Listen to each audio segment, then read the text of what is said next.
graham cracker crust, 2 cups of crushed graham cracker, our 1/4 cup of sugar, our 1/2 cup of toasted coconut, and I'm also going to add just a pinch of salt, and I'm just going to give this a mix up here.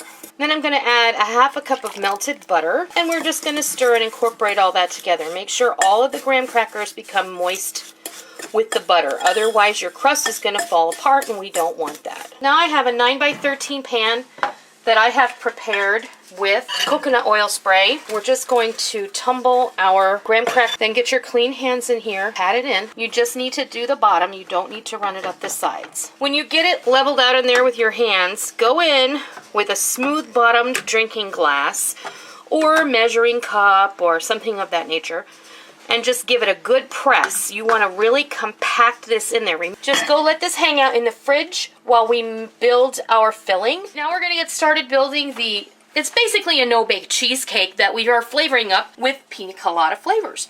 So I have 1 brick of cream cheese that has been softened, and we're just going to give this a whirl here.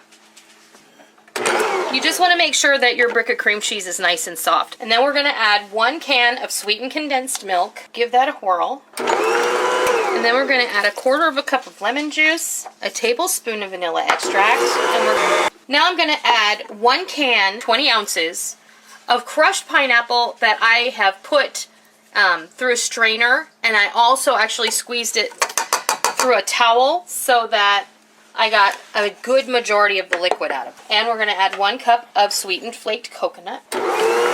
And that's it. All right, now we've retrieved our graham cracker crust from the refrigerator, and now all we do is we take our creamy pineapple mixture here, and then we're just going to spread it on in here. Now we're going to take toasted coconut and put it all over the top. Then we're just going to stick this back in the fridge. I'd say for at least 2 hours. I'm thinking 4 is probably going to be optimal, because you want this to be nice and set up. Several hours later, and it's time for dessert. So I'm just going to pull this out. I did pre-cut this so that I didn't have to fuss with it on camera, and there you have it.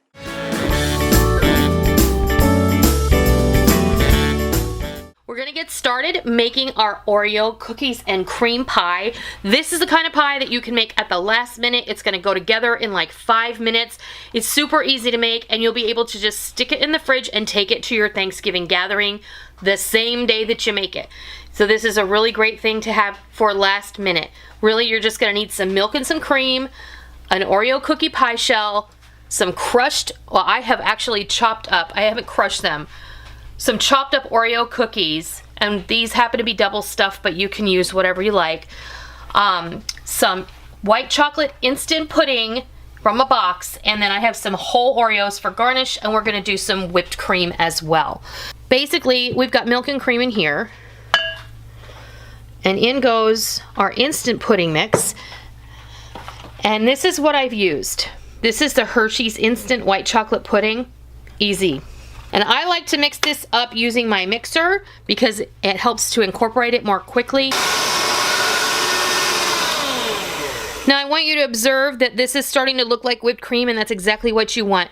The combination of the milk and the cream in here combined with the instant pudding mix is going to give you the consistency of a whipped cream pie. And I just want you to keep going until you get a nice thick consistency in here. So I'm going to keep mixing this until it's a little bit thicker.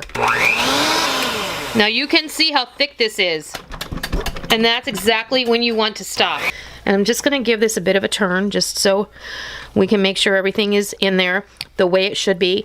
This looks perfect. Now, only other thing you're going to do, you're going to get those broken up Oreos, and I just use a knife and I cut them into little pieces. That's all. How easy is this pie? And people are going to love it. Mix this really well.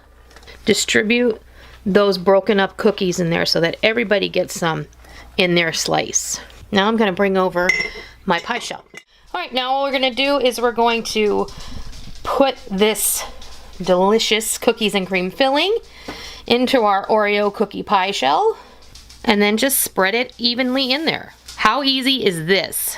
The recipe I have written, it says that you can garnish this with even more whipped cream if you like, but there's a lot of whipped cream in here already, so I think I'm just going to garnish this with some Oreo cookies. You can use, I got these double stuffed Oreos, and you can use them whole, Or you can just delineate each serving, and we're going to have 6 servings. You can divide this up smaller, but this is not one of those extra large pie shells. That's pretty easy.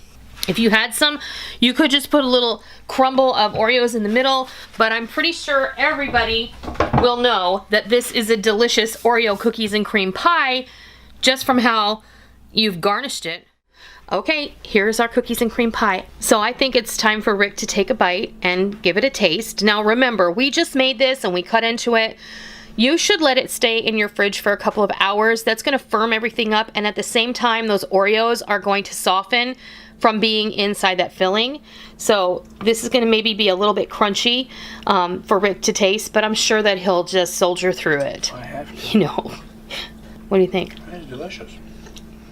So that's how you make a delicious, quick and easy, no-bake cookies and cream pie.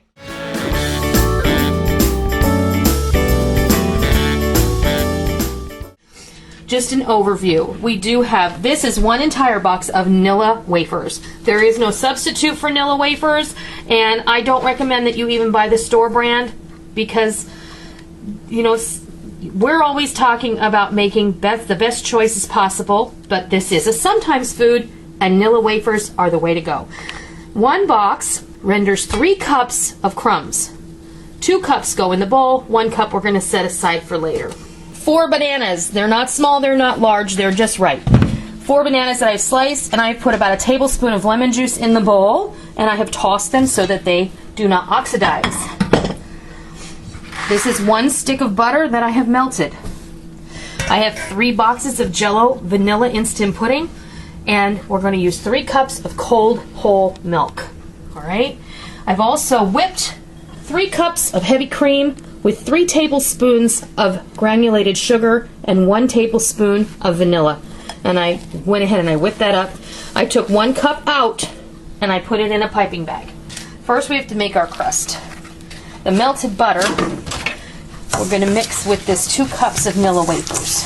Let's get all of that out of there, shall we? Alright. And this is just a 9x13 casserole. Do you have one that you like the best? Use it. Do you want to use a foil pan? Go for it. Now, we're not going to do anything to this except set it aside while we make the filling. Okay, for every box of Jell-O pudding that you use, you need to use 1 cup of milk. Just toss this right in there. We're just going to mix this together, and we're going to stir it until it is well combined and thickened. You see how thick this has gotten? It's just right. That's nice. That looks like a nice pastry cream. If you were to make it from scratch, that's pretty much what it would look like. We'll just bring our casserole dish back over here. Pudding right here. Now, you do have the option of adding some, you could add a teaspoon or 2 of banana extract if you like. And then we're going to take our bananas, and you don't have to be perfect here. Just throw them on, but evenly. Then, get your whipped cream. And I whipped my cream earlier, so it's a little bit loose in the bottom, but it's all good. Alright? Just kind of gently coax the whipped cream about the top of the bananas. You don't have to do this. Please don't feel like you have to do this. If you have a tip in a bag or a Ziploc bag, just cut the corner off the Ziploc bag, fill it up with your whipped cream, and then we have these reserved Nilla wafers. You can put whole ones on the top so that everyone will know what's inside. Now you're going to want to chill this for at least 2 to 3 hours before you serve it. Frankly, you can cut it into squares and serve it for pretty, or you can just put a spoon in it and let everybody dig in.